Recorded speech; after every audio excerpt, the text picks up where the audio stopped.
I'm going to introduce our speaker now. So Dan Linehan switched careers in 2000 from scientific researcher and engineer to full-time writer and editor. Much of his writing focuses on using multimedia and multi-platform storytelling. As a writer, he explored Antarctica and the surrounding regions from 2006 to 2007, and he lived in Argentina from 2013 to 2014. His latest work, The Princess of the Bottom of the World, was inspired by these travels. Let's all welcome Dan Linehan. I've been so excited for this talk. You know, the Central Coast, Salinas, Big Sur, Monterey, Pacific Grove, Seaside, I'm all deeply rooted in all these places. Central Coast has been my longtime home.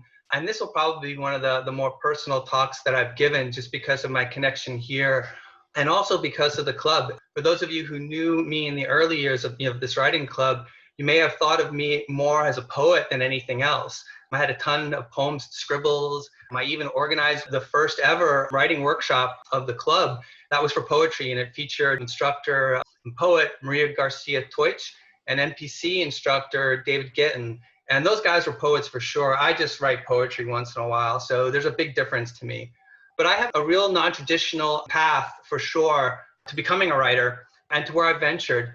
But first and foremost, ever since becoming a professional writer, writing about social justice issues is extremely important to me, and it also defined my long-term goals.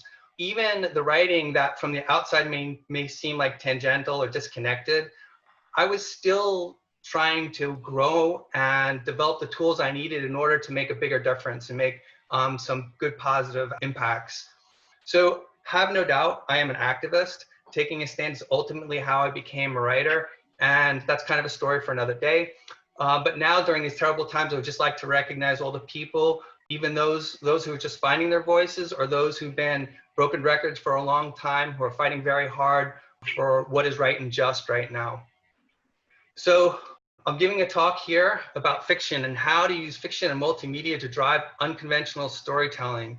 And to do so, really, I'm going to start off with just asking a question. How do you go from exploring Antarctica to writing fiction? And so I have a bunch of photographs here from my trip. And essentially, it's these encounters really are what kind of drove me eventually to consider doing fiction as opposed to nonfiction, which may seem just kind of strangely counterintuitive. But I like to point out a couple things. This is a quote that I came across somewhat recently. Reality provides us with facts so romantic that imagination itself could add nothing to them. And it's funny that the author of this is a diagram showing one of his works. And if you look really closely, you've got these two dinosaurs doing battle and a pterodactyl. And that's kind of really interesting. But there's two guys watching this. And so you look at this really interesting quote and you're like, this is not necessarily the most realistic of a work. Then you look at another drawing that represents another work of his, and you see this submarine and you're like, all right, well, we got submarines. Okay, that's a little more realistic. Now, if you speak French, this kind of gives away the author, but this is actually Jules Verne. And Jules Verne is really a science fiction pioneer. And I think it's really interesting that he says something like this. Again, reality provides us with facts so romantic that imagination itself could add nothing to them. And he's best known for science fiction. Here's a quote that I like to share too, and this is something that you might recognize. It's an author that's a little more local. A journey is a person in itself. No two are alike. All plans, safeguards, policing, and coercion are fruitless. We find that after years of struggle, that we do not take a trip takes us. This, of course, is John Steinbeck. That was in Travels with Charlie. And he's best known, obviously, for his fiction. But make no mistake, Cannery Row was just not a book about a bunch of guys drinking, wine down in Cannery Row. This was addressing a major issue of overfishing, which is an environmental disaster that happened in, obviously, Monterey Bay. And his book, Grapes of Wrath, this wasn't just a book about some poor farmers who were displaced and then migrated out to California. No, this was an ecological disaster in the Dust Bowl from poor farming practices. And so each of these works of fiction was really a way for Steinbeck to address some really difficult problems of the time. And later in his career, he was getting more and more interested in citizen science, obviously with a book like The Sea of Cortez. So again, looking at this fiction and nonfiction, there seems to kind of be like this little interconnection between them. And this Shakespeare-looking guy over here, he's not really holding, you know, a double-tip pen or some chopsticks. This is a caliper.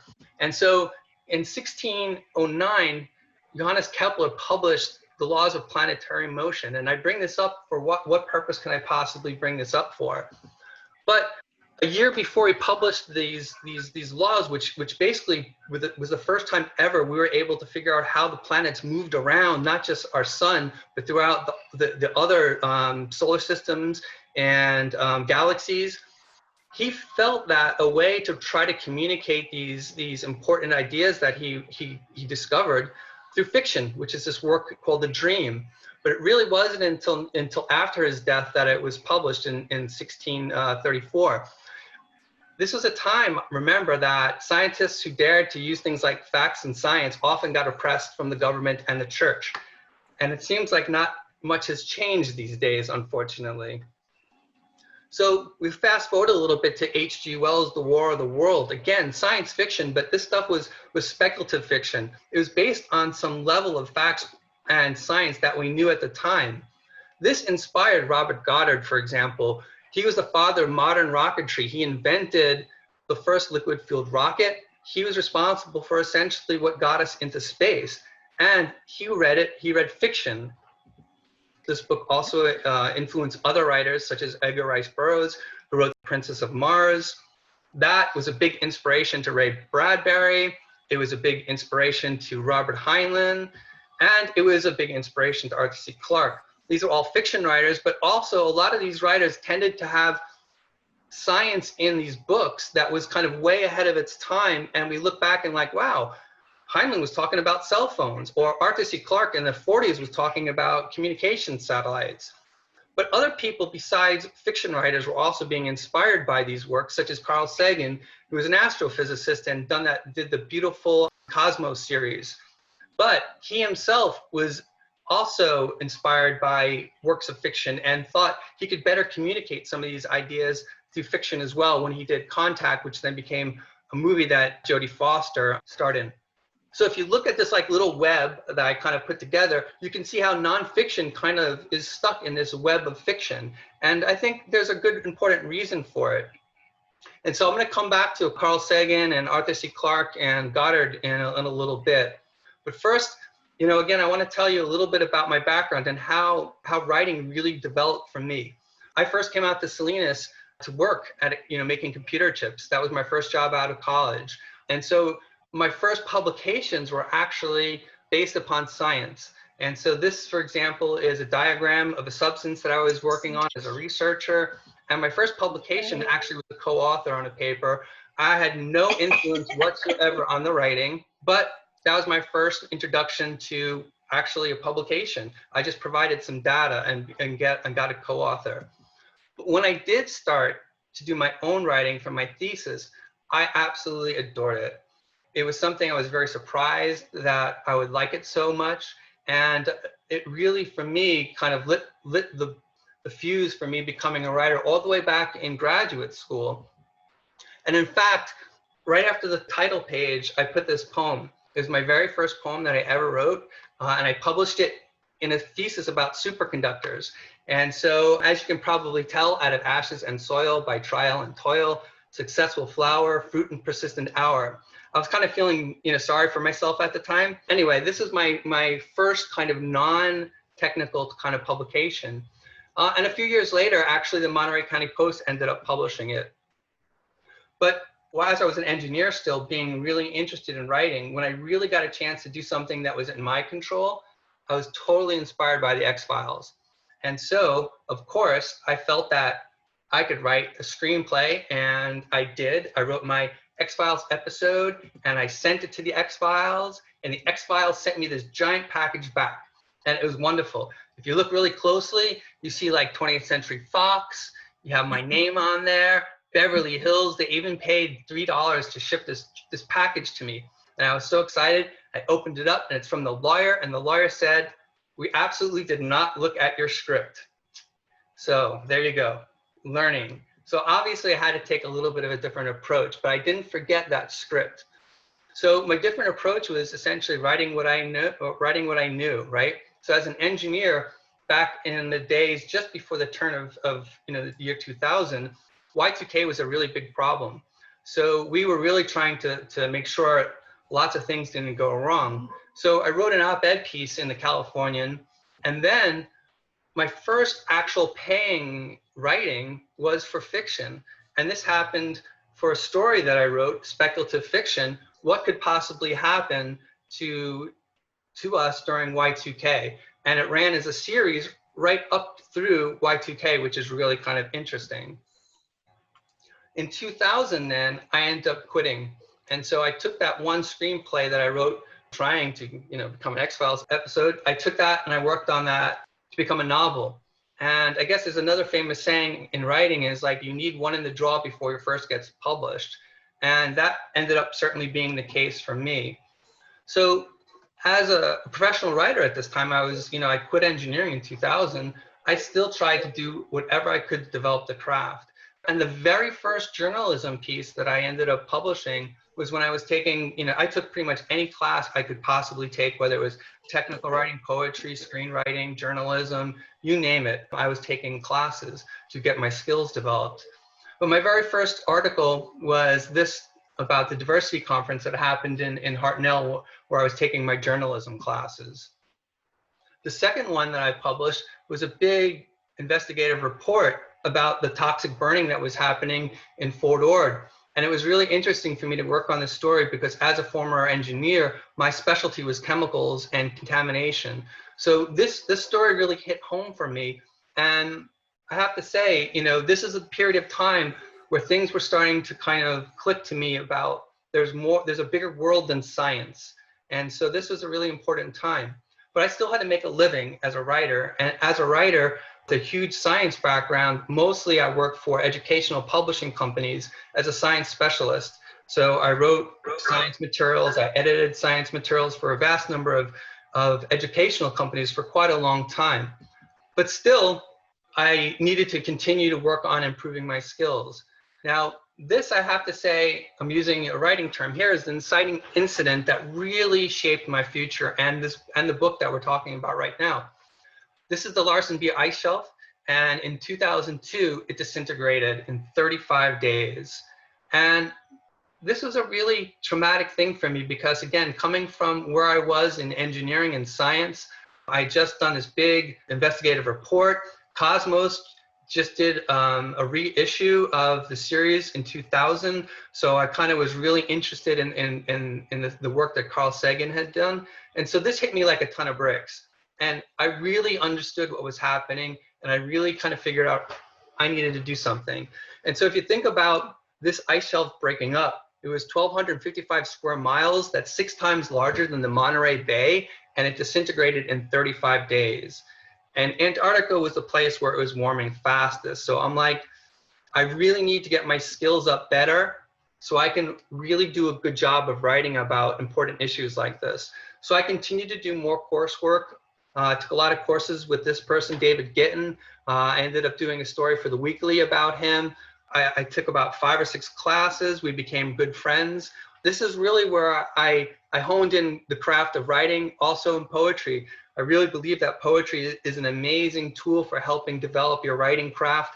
When I got my spaceship book, the editor basically said, one of the reasons why we hired you is because of the poetry background you have. And I was writing nonfiction spaceship books, go figure. I ended up having one of my poems even added to the Monterey Bay anthology of poetry. So it was about 2006 when I finally had an opportunity to figure out how to get to Antarctica. And so essentially, I planned for 37 days. You can see the dates there from December 27th and then coming back in the beginning of February. But shortly after I made my arrangements for this trip, Inconvenient Truth came out as a video. It premiered it at the OCO, in fact, in Monterey, and I got a chance to see it. And what was really compelling to me was that this was a way of telling a very difficult story.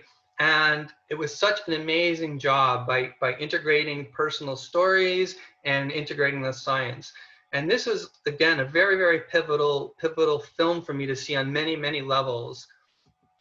As I was actually journeying to Antarctica about 6 months later, I was actually rewatching it. And so that was kind of a pleasant thing. But something else happened before I went to Antarctica is, again, I got that book deal for the Spaceship One. And that also played into a role. Because now, again, we're talking a lot about nonfiction. And I mentioned to you before some of those early writers. I was able to put Carl Sagan, for example, in the epigraph in this book. Also, I was able to integrate Robert Goddard in the book. And if you look really closely, you can see that Neil deGrasse Tyson did a cover blurb for me. And he was the host of Nova Science Now at the time. I had no idea he would end up going on to be the host of the New Cosmos series. He's an absolutely wonderful science communicator. And this is a nonfiction book about spacecraft, but Arthur C. Clarke did the foreword for this book. And obviously he's known for 2001: A Space Odyssey and some other amazing works of fiction. But it was speculative fiction where he was really thinking outside the box and what could possibly happen in the future. So now we start the action. You know, we get to Antarctica, right? So what you're seeing is a couple pictures here. This is the ship that I was on. It was the Ushuaia. And it was a small former NOAA research vessel that was a buoy tender. So it wasn't really a cruise ship at all. If I woke up at night and I didn't pay attention, I would lift up my head and bonk myself on the ceiling. That's how little space that we had. And I had one of the nicer rooms. This radar screen shows all the icebergs. Here, this shows an iceberg that we're about to hit, and we actually did hit. But one of the things that I went to Antarctica for was to study climate change, and I found the evidence was all around. If you look closely, this is one of the glaciers that was melting. This glacier reached the ocean that's on the other side of this mountain over here. These tabular icebergs, some of them are about the size of a mile, right? These have broken off from Antarctica. All the crevasses and the collapses of the glaciers. And if you take a look at this, it was so hot when I was climbing up the glacier to take this photograph. My guide in Antarctica didn't even wear a shirt. Now, yes, melting glaciers happens normally, but not to this extent. And then wildlife. Wildlife issues were also very apparent. This right here is a factory fishing boat that's hundreds of feet long that essentially just casts nets that indiscriminately just annihilate everything that's in the water, whether it's on the seafloor, and it's just an absolute disaster. It's like the Wild West out there. Over here, these caribou, these was an introduced species. It sounded like a good idea back then, but essentially these caribou have grown without any checks on their population and destroyed the penguin colonies because there's essentially no predators for the caribou, and the caribou just eat everything and trample over everything. This penguin here, for example, they start off with down feathers that are not waterproof. So they can't swim at the very beginning. These coats are meant for very cold weather to keep them warm. They're not used to the hot weather. And this penguin is actually panting because it's so hot when I was there. Whaling still goes on in Antarctica, believe it or not. And plastic pollution. This is part of a net that this seal actually ended up going through when it was young and grew and grew and grew. Now that net is not going to give. This seal will die eventually as it eats to feed itself. And so plastic was everywhere. So again, we saw these issues all around. This is kind of an interesting thing that I wanted to show too. So while I was out there, if you take a look at this radar screen, it kind of looks like a sea. This is the inside of a volcanic caldera. And you could take a look over here and you could see it from straight on. A cruise ship that looked just like this crashed into rocks right there. And this was a pivotal moment for me because I had literally just gone to that island. So I have a couple maps here. This is Deception Island in Antarctica. I had made this voyage almost a month long. And when I heard about the news of the accident in Deception Island, again, it was less than a week I was there. I had already arrived in Ushuaia, which is the port city of Argentina, gone to El Calafate, which is in Patagonia, where glaciers and mountains are, and then gone up all the way to Iguazu. So I heard about it here, and then decided to go down back to the port, even when I was supposed to be leaving for my trip. I decided I'm just going to go back and report on that. So I got a room in my hotel right up here, right across from the port, so I could stake out. I could see the ships coming and going. These two photographs show the arrival of the evacuees, and it shows all the guards. And I actually had to try to infiltrate the port to try to talk to some of the people. And I did get a chance to talk to some of the evacuees.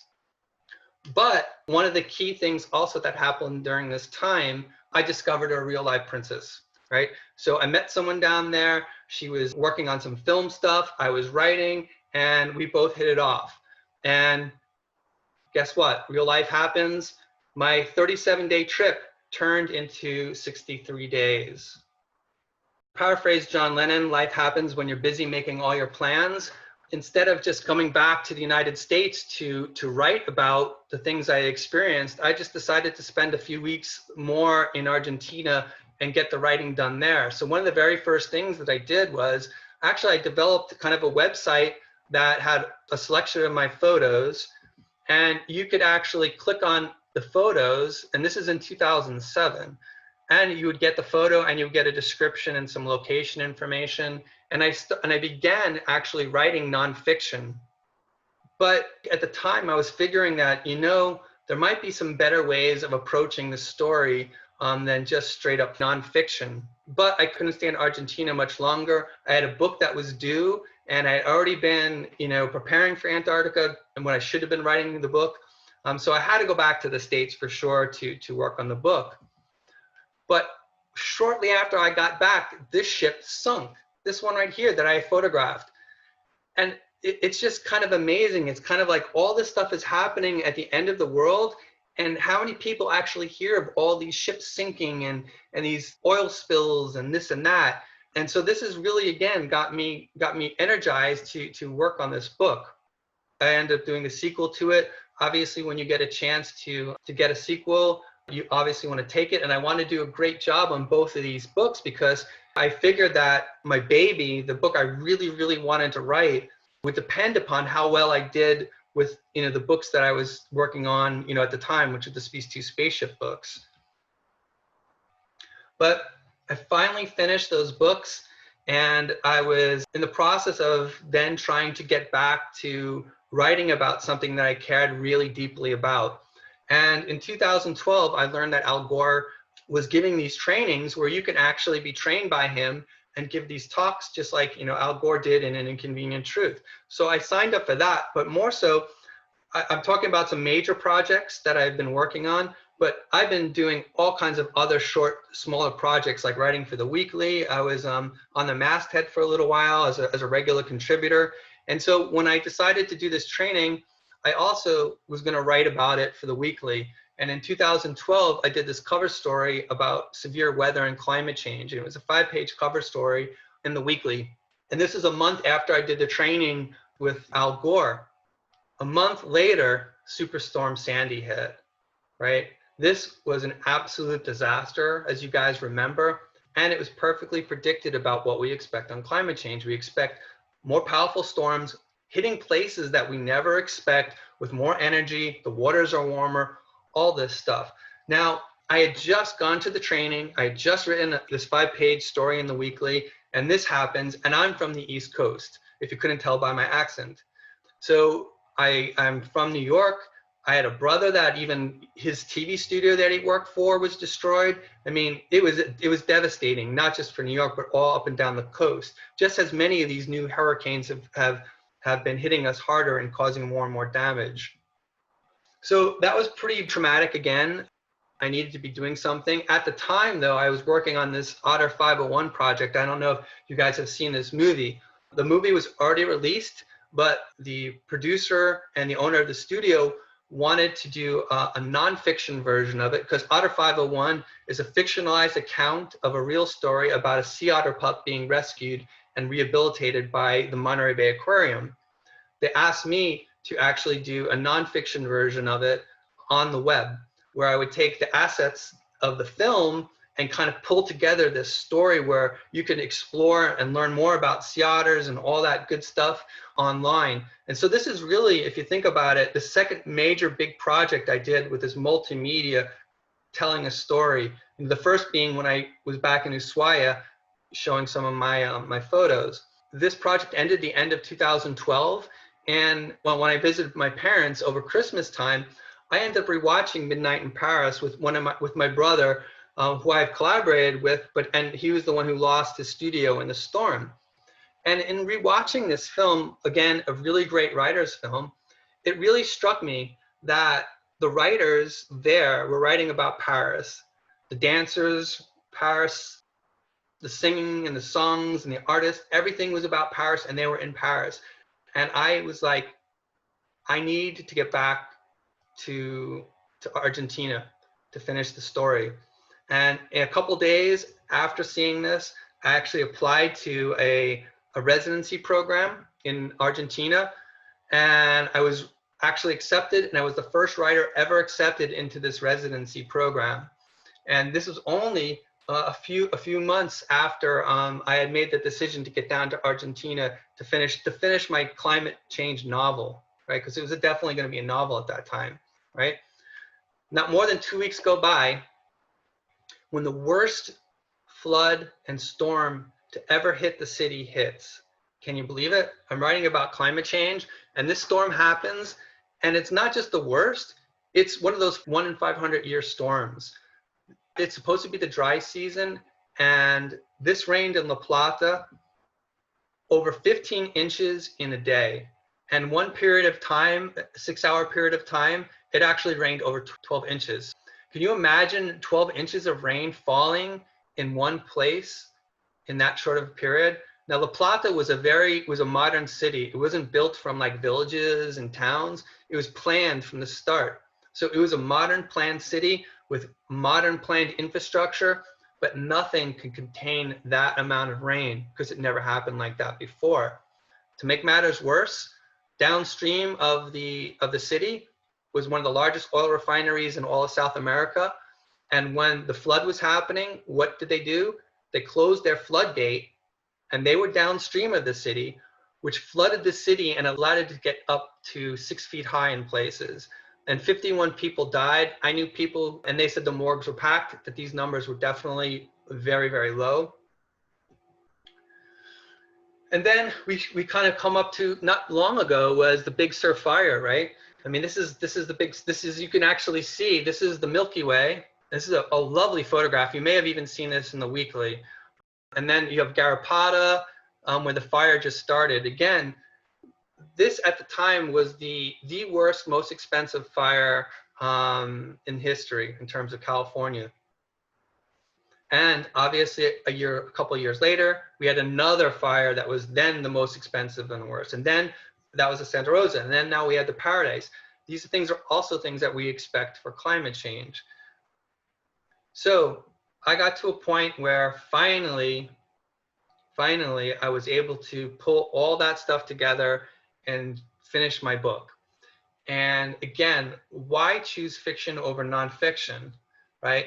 To tell this unconventional story, what fiction allows you to do is to really merge the arts and sciences. And I'm not just talking about like photographs, you know, I'm talking about all the aspects of arts. And that's sometimes somewhat hard to do in a non-fictional way. Fiction also allows you to incorporate nonfiction, so you can actually pull from that and you really get the best of both worlds. It also allows you to enter multiple forms of writing. And obviously from my background, you see that I've kind of dabbled in a bunch of different types of writing, and I really enjoy that. And I like to, and in the novel, I actually apply that into the novel as well. The other thing too is you can sit there and say it's based on true experiences, right? So you have fiction, but hey, guess what? This fiction is based on something that really, really happened. The other thing too is that, you know, I want to protect, you know, some of the people, protect the innocent, right? And protect some of the not so innocent, because I'm not really trying to do like an expose. I'm not really trying to do an investigative report, you know, putting any particular people or institutions in the crosshair. I can do that through the writing without having to quote unquote, you know, single anybody out. So really fiction gives that level of kind of a buffer that really can be very important, especially when you're trying to focus on key themes. That's really important. Also, I'm really able to give the sugar with the medicine. We know what kind of stories and what parts of stories that get our juices flowing, right? And so with fiction, I can amplify the drama elements of it, and without having to worry about saying, oh, you know, this is nonfiction and you really exaggerated this and you really exaggerated that. I can use all of the wonderful devices of fiction to help move the story and pace the story and structure the story in ways that best move the characters along and the action along. And that's a really powerful tool. You know, and then fiction, you know, if I can get people maybe to care about, like, again, look at Steinbeck. There's such a great example. If you can get people to get lost in the story like Steinbeck does with, like, again, Grapes of Wrath or Cannery Row, that environmental message can be in the background without having to hit people over their head. And it could be just something that they see that, oh, these characters that I've grown to like, I see how this affects them. And maybe it's not like, you know, a straightforward message, but it does influence, impact people. The other thing too is, who's going to read a nonfiction climate change book that really is not interested in knowing anything about climate change, or are set in their ways? You know, so fiction is a way of actually reaching to wider audiences. And really, it's about damn time I did this fiction, right? So that's another major reason for going ahead and doing this. So it turned out that the book now is 7 episodes. I consider it a multimedia series. There's a book trailer that's part of it too. So if you guys, you know, want to check out how I've kind of integrated the work that I've done into a book trailer, you could check that out. There's also this multimedia traveling companion, which is really kind of, I'm sneaking the nonfiction in here. So I guess I'm getting my fix of nonfiction in this part. So as you're reading the book, you can actually go to this multimedia travel companion, which is an online website, and it's totally free. And you can see all of the photographs and the videos and the maps and the songs. And you can even see more elements of the story, kind of get deeper into it. And so with that, I guess what I'll do is just say, go explore the adventures, get the series here. My website is here with more information. The traveling companion is here, book trailer. I did a talk for the San Francisco branch of the California Writers Club, and they had me actually talk about how to make a trailer. So if you're interested in making a book trailer yourself, you could, you know, go here, contact me if you're interested in a talk about writing or climate or anything else. I do an awful lot of talks about subjects that weave different things back and forth. So if you'll share all those links with me, I can pass them on to everybody in the group so they can check out your book trailers and all the multimedia that you've done in connection with your books. I'll start with some of the more, if it's okay, there's one that's somewhat personal. Sure. So Barbara Dill Varga wants to know, what happened to that girl that you met in South America? Ah, okay. I hope that's the personal one, because if they get more personal than that, ooh, I'm going to be worried. Well, you know, I mean, you know, relationships happen and sometimes they end, and that one ended. Okay, okay. Another slightly personal question from Mitchell Friedman. What town on Long Island are you from? My dad was a pilot. He flew, you know, he first flew in the Navy and then he flew for United. So I was born in Miami, but then we moved up where I have family to Centerport. And then when I was quite young, we moved to Smithtown, and that's where I pretty much grew up. And I went to Suffolk Community College, and then undergraduate physics in Stony Brook. And then I did my master's in Indiana and Purdue. So David Spieselman is just saying, I lived in Roosevelt on Long Island. And oh, okay. Mitchell Friedman's from West Islip, not too far. Oh, West Islip. Okay, West Islip. All right. I said I used to play sports against West Islip. Okay, so Mitchell says Long Island rocks. Okay, one more question from John Sanders. What do you value most about your writing journey? You've told us a lot about your writing journey. What do you value the most? Okay, the journey. Yeah. Boy, Big question. that's a tough question. It's kind of like, it's very open-ended. All right, I can answer this because like, this is kind of funny. And I'll answer it by saying, I am certain that if my English teachers from, let's say, elementary to high school knew that I was a writer, they'd all have heart attacks instantaneously. Okay. So I think that's an interesting thing. I could have never in a million years probably predicted where I how I would have gotten here, right? But when I look back, it becomes very clear, right? There seems to be a very clear kind of progression that I did, and maybe it's the the element in me that's an engineer that kind of is very methodical and meticulous, and I'm like, must do this, then this, then this, then this, then this. But I think like writing, there's a lot of structure in writing, right? To do writing well, there's got to be structure. However, if you're a slave to the structure, the writing will be terrible. So you need to give yourself that freedom of flexibility to kind of like, hey, I thought I knew what the ending of this thing was, but guess what? This is better. Or, so I think like, though I had some structure in that, I was always open to just, trying something. I think that helped a lot in the journey. And then just kind of working hard, to perfect the craft. It's been fortunate that, I've been a professional writer since 2000. That's the only income I've ever earned. It's not necessarily great. Sometimes it's better than others.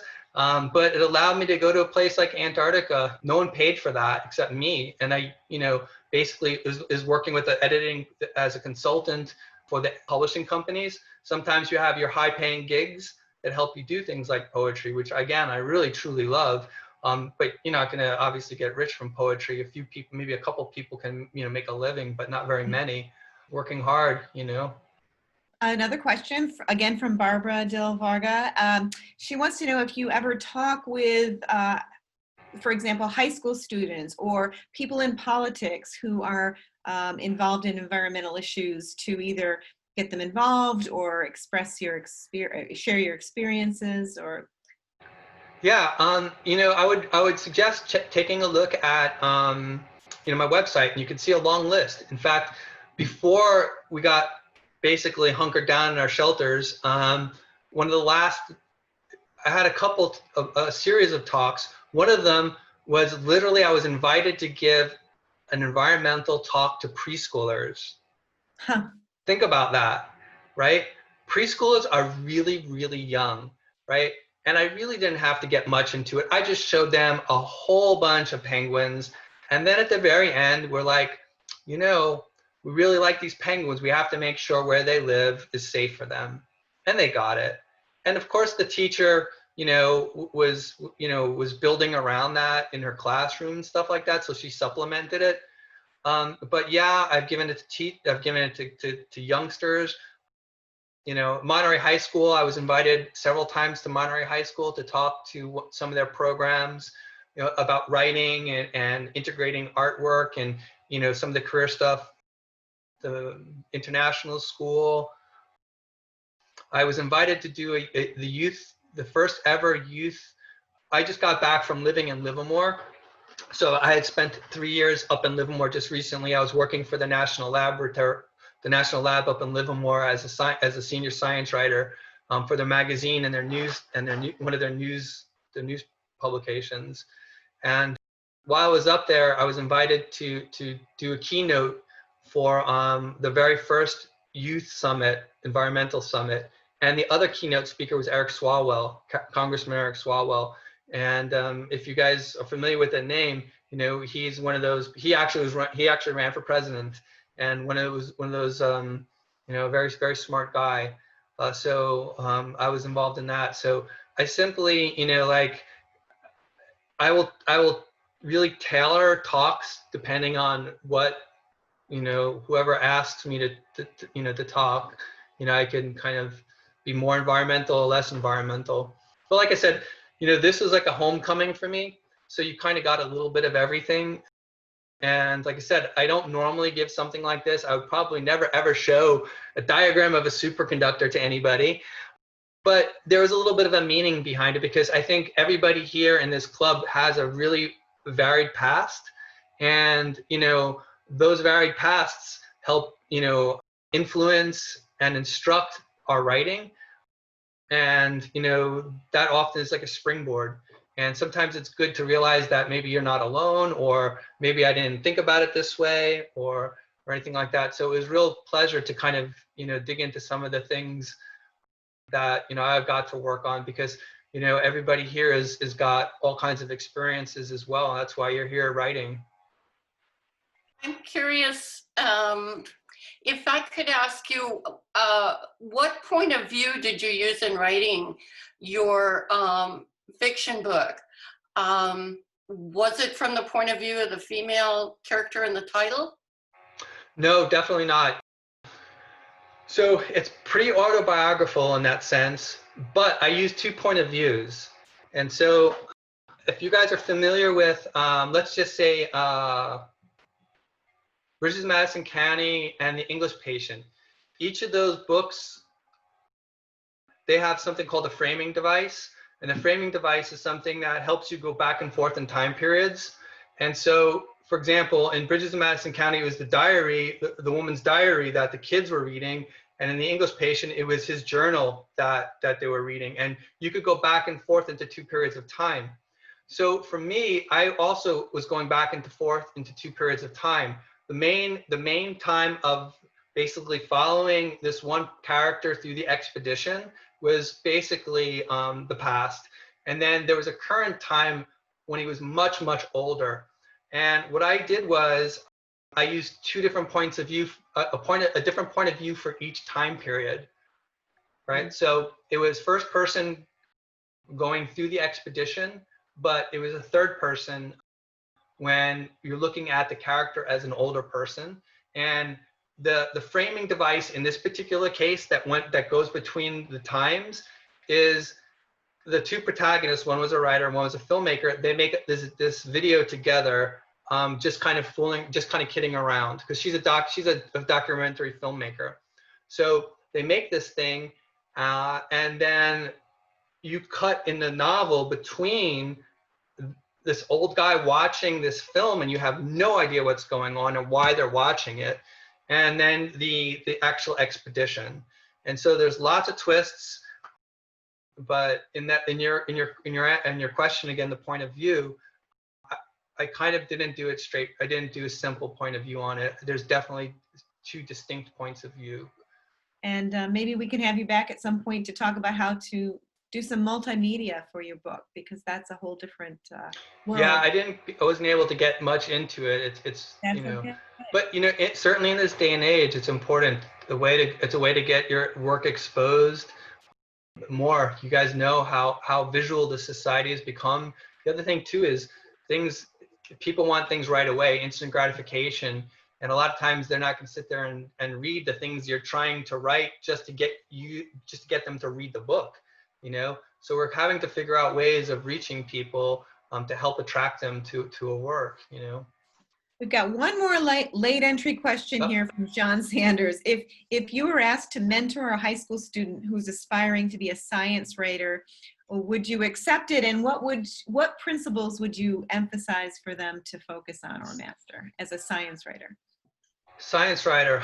Okay, so for science writing, you really need to know science. You know, I obviously encounter a lot of writers. I think the only reason why I was able to make it as a writer was because I knew science really well. Because obviously, switching careers from an engineer, I was not any gifted writer, and I'm still not any type of gifted writer. I had the ace in the hole was I knew science really well, right? And so I could then use that content knowledge as a content expert. So I would say that if you're going to be a science writer, you're going to have to realize that you better understand science really well, because there's a lot of writers out there who are going to probably be more talented than you. It's the people who, the hardest, because I've been involved in hiring a lot of writers and editors, and the hardest thing, you know, if we're just looking at just the science elements, so let's not say fiction, right? Let's say, you know, I need to hire somebody to help as an editor for just educational curriculum like physics or something, or chemistry. You know, people have to understand that really well, and it's really hard to get that marriage. And so any type of science writer, it's really, like I said, it's just so critical to it's like almost like the patent attorneys. You know how you have patent attorneys, right? Those patent attorneys almost all the time come from engineering first, right? They're engineers, and then they go to law school. And that understanding helps them in that law career. It's very similar to that. And as for mentoring, I'm always happy to talk to youngsters, you know, about careers on that. Okay. Elizabeth, do you have a question? Your hand has been up. Yeah. Okay. Hi, Dan. I was curious if your spaceship book has been published, and if you could tell us a little bit more about it. The spaceship books have been published. Yeah, absolutely. So both of them, interestingly enough, they were published. First one was in 2008, and so I had done some writing for the California International Air Show. And again, it goes back to the thing about write what you know. So coming out of engineering, again, I wasn't a very skilled writer. I mean, obviously that makes sense, right? So one of the things that I did to write what I know is my dad was a pilot. I went to tons of air shows. So what I did was I started to write newspaper articles about the air show. And so I wrote an air show article for almost every publication, you know, newspaper publication out here. I think I did the Pine Cone, the Weekly, the Californian, the Herald. I think everybody I did something. And eventually I went to the air show and said, hey, look, you know me? Hey, maybe I could write for you guys. And they're like, sure, we know you. You could write a couple articles. Well, that couple articles turned into, you know, a lot of articles, which turned into, I was then the editor, which then turned into, I was a publisher. In fact, Ken Jones, one of your members, also worked on the program with me.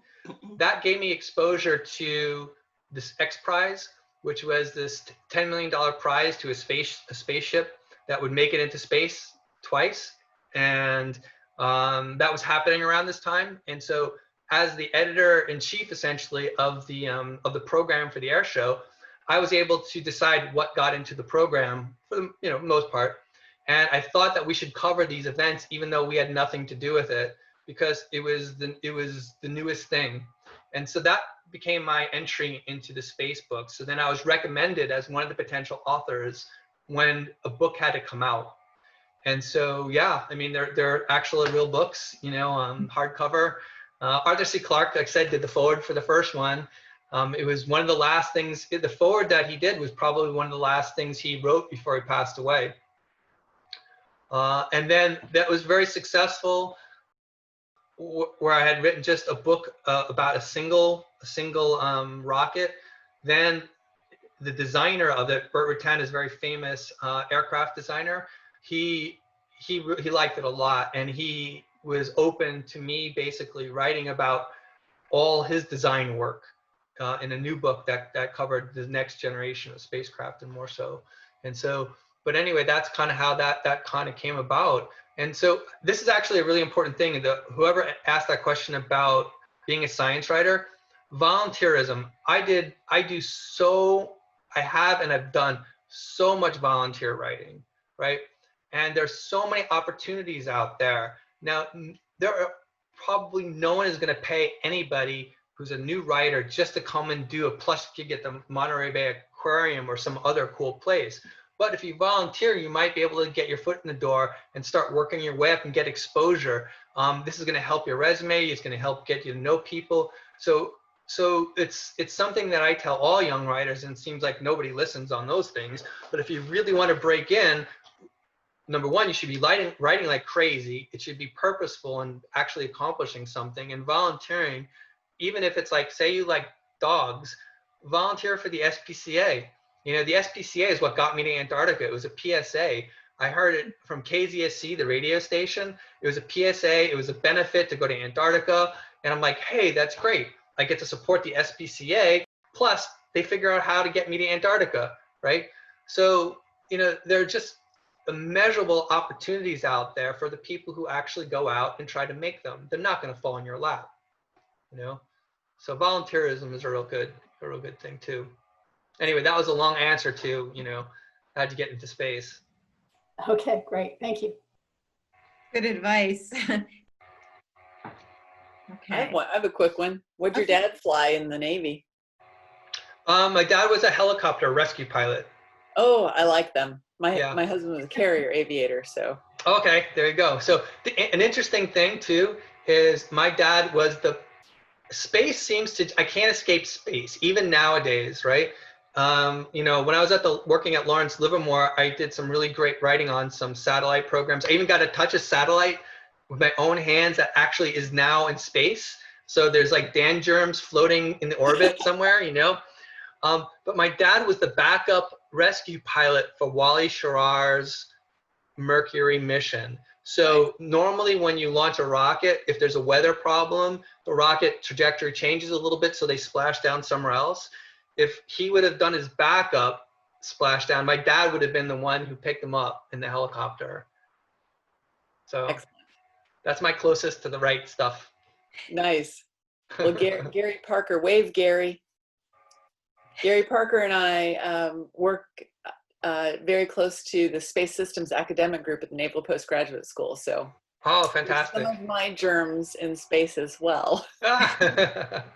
Yeah, so well, one of the programs I worked on was very interesting. And again, this is the cool thing about that multimedia thing. So in Antarctica, again, I was giving you some interesting stories. So imagine, you know, I told you about a ship that actually sunk.